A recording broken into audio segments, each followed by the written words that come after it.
All right.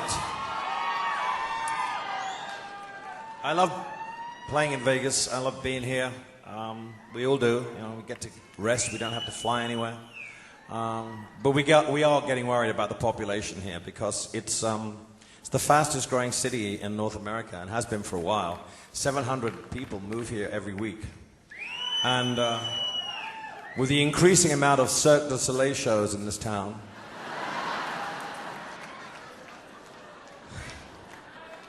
$695 of those people are acrobats, contortionists, and midgets. There's even going to be a Jewish Cirque du Soleil called Cirque de Oive, which will not be open on Saturdays. But no, it is a terrible concern. In 20 years' time, when they breed, and all these teenagers will be somersaulting up the strip, you won't be able to walk anywhere in this town for acrobats, I tell you. So, here's to Cirque du Soleil, and here's to my band. Here's to one of the best bands you'll ever hear.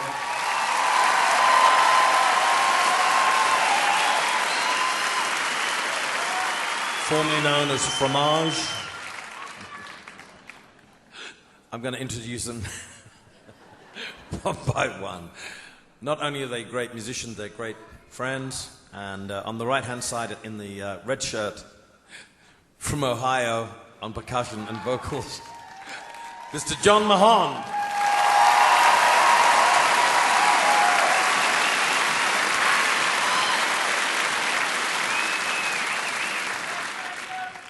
On the opposite side, keyboard and orchestral wizard who won a Grammy for arranging the musical Aida, Mr. Guy Babylon.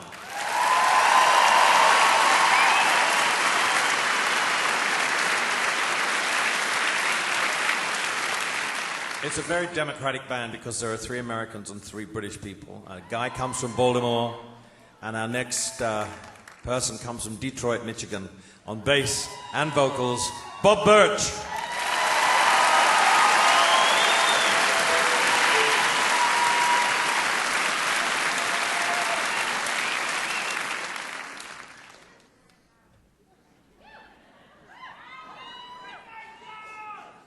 Look at the size of that.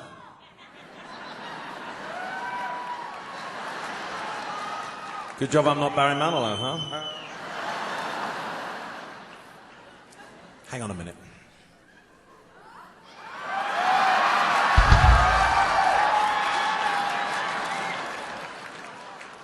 I shall do that tomorrow afternoon. When I first came to America, I had a 3-piece band with the late, great Dee Murray on bass guitar and vocals, and this guy on drums and vocals, and he's still playing better than ever and singing better than ever. Originally from England, now living in Los Angeles, on drums and vocals, Nigel Olsson.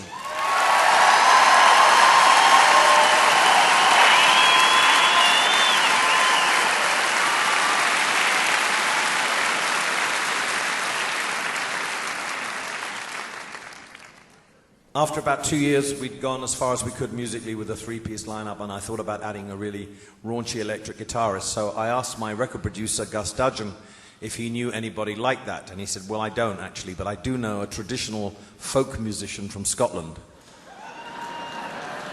Which didn't exactly fill me with joy. And I said, listen, I do not want to be Jethro Tull.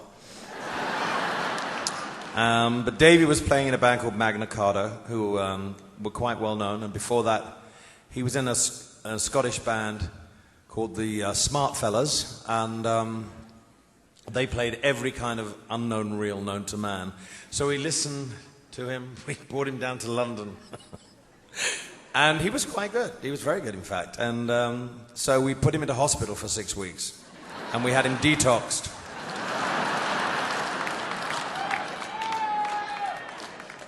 And we sawed off his kilt, and we plugged him into an amplifier for the first time on the Honky Chateau album, gave him an electric guitar, and he never looked back. So, originally from Edinburgh, now living in Los Angeles, like all the band, on guitars and vocals, Davy Johnston.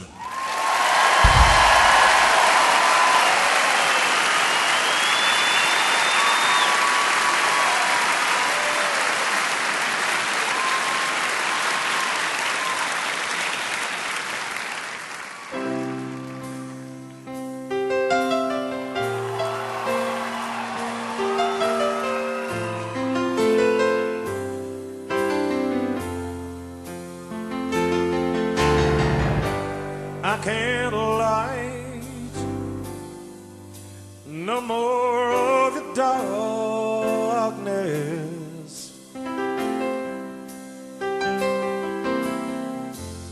All my pictures seem to fade to black and white.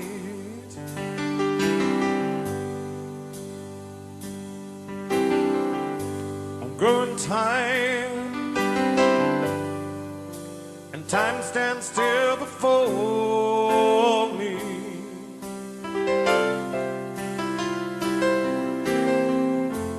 Frozen here on the ladder of my life.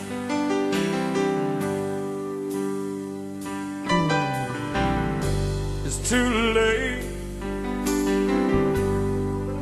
to save myself from falling.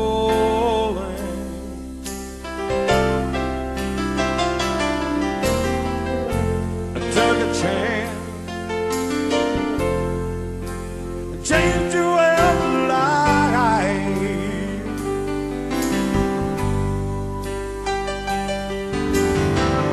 but you misread the minute when I met you.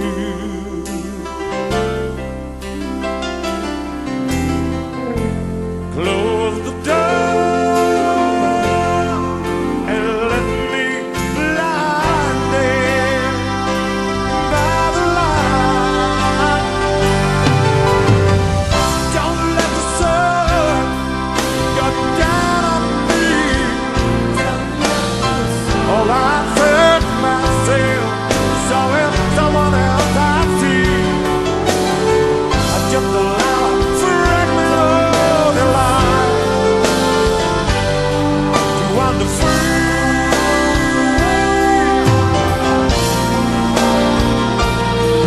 but losing everything is like the sun going down on me.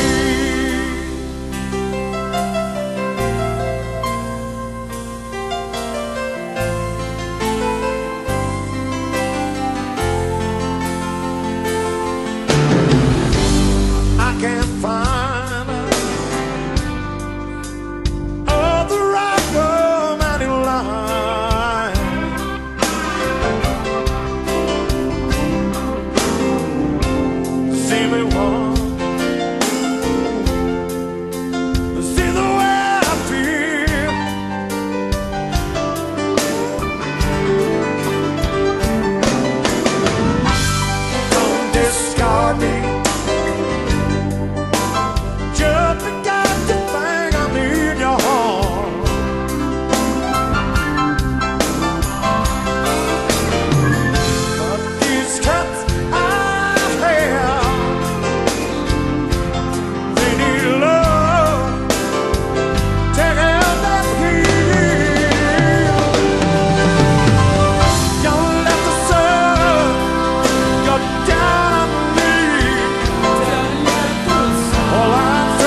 much. When I sit down and I finish writing a melody to a lyric and then I play it over and over again until I memorize it, sometimes that is the best that song will ever sound. You can go into a studio and you can record a song, and sometimes it's better and sometimes it's not. And that is the beginning of a journey for a song. And so many of my songs, or our songs, have had incredible journeys. For example, Tiny Dancer, when it came out as a single from Madman Across the Water in the early 70s, was a big hit in America, but nowhere else. And then, years and years later, it was in a film called Almost Famous, and then I could actually play it outside of America. It was great. Thank you very much. But there have been instances where I thought the end was nigh. I remember writing a song for The Lion King, and the first line of the song was, "When I was a young warthog." And I felt that this might be the end of EJ. But luckily enough, Hakuna Matata surfaced, and we were very lucky. This next song has had an amazing journey, about 3 different ones. It comes from an album called Goodbye Yellow Brick Road. And I wanted it to be the 3rd single off that album in America. But my record company, who were fabulous at that time, said, "No, we want Benny and the Jets." And I said, "Well, you're mad, because that's never going to be a hit, ever." And, we're very stubborn, us artists. And I was recording the next album at Caribou, and they kept ringing me up and saying, "Please, please, can we put it out?" And I kept going, "No, no, no, no, no, no, no." Then one day, they phoned me up and said, "Elton, you love black music, blues music, soul music, Motown." I said, "Yeah, I grew up on that music." And they said, "Well, what if we were to tell you that this Benny and the Jets record was the #1 black record in Detroit City on the radio?" I went, "Oh my God, me white boy from England." Me very flattered. Put it out, and they were absolutely right, and I was wrong. Second time, the single came out, actually did come out as a single from an album called Elton John Live in Australia with the Melbourne Symphony Orchestra, and ironically, it was the only track that didn't feature the orchestra, just me and a piano and a big wig. And I was very happy that the song was a hit then, and it was a fluke. And the third time was under the most tragic circumstances, which we all know about, and I didn't sing it for 4 or 5 years because I didn't want to. But time does heal, and this song was originally about another icon called Marilyn Monroe. And I'm going to sing it now. It's called Candle in the Wind.